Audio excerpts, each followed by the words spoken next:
তারপর এবার আমরা জানব সৈয়দপুরে বিহারীদের আগমন ও ইতিহাস নিয়ে। রেলওয়ে নির্মাণ 1870 সাল থেকে 1880 সাল। ব্রিটিশ শাসনের সময় সৈয়দপুরে রেলওয়ের কারখানা নির্মাণের জন্য বিহার ও উত্তরপ্রদেশ ও ঝাড়খণ্ড থেকে শ্রমিক আনা হয়।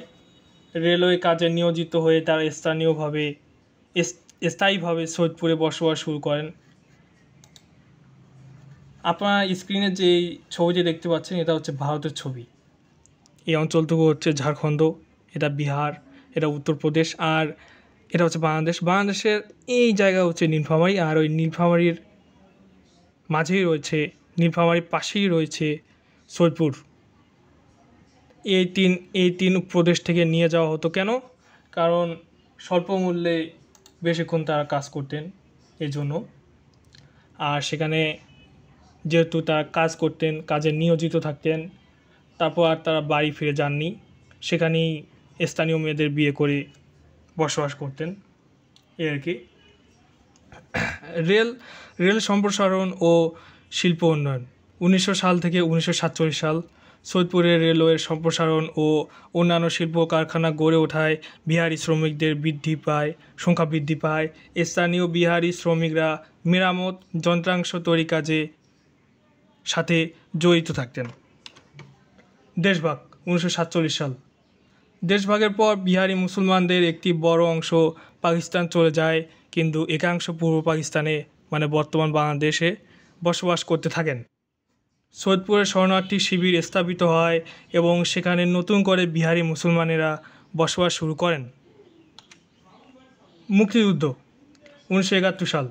1971 সালের মুক্তিযুদ্ধে পাকিস্তানপন্থী বিহারিরা পাকিস্তানের পক্ষ থেকে সমর্থন নিয়ে মুক্তিযুদ্ধের বিরুদ্ধে দাঁড়িয়েছিলেন, ফলে তাদের অবস্থান সংকটময় হয়ে উঠেছিল।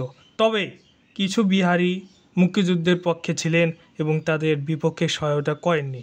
তাই ভাবেন না যে তারা বাংলাদেশের বিপরীতে ছিলেন, না। তো এবার জানা যাক বর্তমান অবস্থা, সংখ্যা ও বসবাস। বর্তমানে সৈয়দপুরে প্রায় 5000 বিহারি পরিবার বসবাস করে। মোট জনসংখ্যা প্রায় 17,000। বিহারি পরিবারগুলো মূলত পুরনো শরণার্থী ক্যাম্পগুলোর কাছাকাছি বসবাস করে, যেমন নূরবাগ, বালুর মাঠ ইত্যাদি।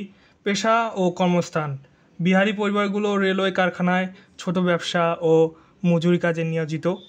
কিছু পরিবার এখন সেবা খাতে কর্মরত, যেমন রেস্টুরেন্ট ব্যবসা, হোটেল ম্যানেজমেন্ট, ওয়াশিং কারখানা ইত্যাদি।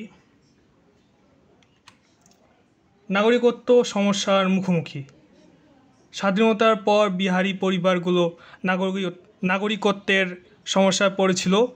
পাকিস্তানি শরণার্থী হিসাবে তারা দীর্ঘ সময় বসবাস করেছিলেন, কিন্তু বর্তমানে নাগরিকত্বের সমস্যার সমাধান হচ্ছে এবং অনেক বিহারি নাগরিকত্ব লাভ করছে।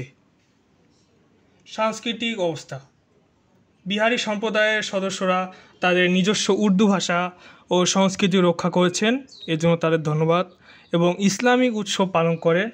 তবে নতুন প্রজন্ম বাংলা ভাষায় দক্ষ হয়ে উঠেছে এবং স্থানীয় সমাজের সাথে মিশে গেছে। আর এখানে একটা টেবিল রয়েছে সৈয়দপুরে বিহারিদের আগমন ও বর্তমান অবস্থা নিয়ে, বিষয়, তথ্য বাংলায় এবং এটা ইংরেজিতে। যেমন বিষয়ের নাম বিহারিদের আগমন ও বর্তমান অবস্থা, তারপর বিহারিদের আগমনকাল হচ্ছে 1870 সাল থেকে 1847 সালের মধ্যে।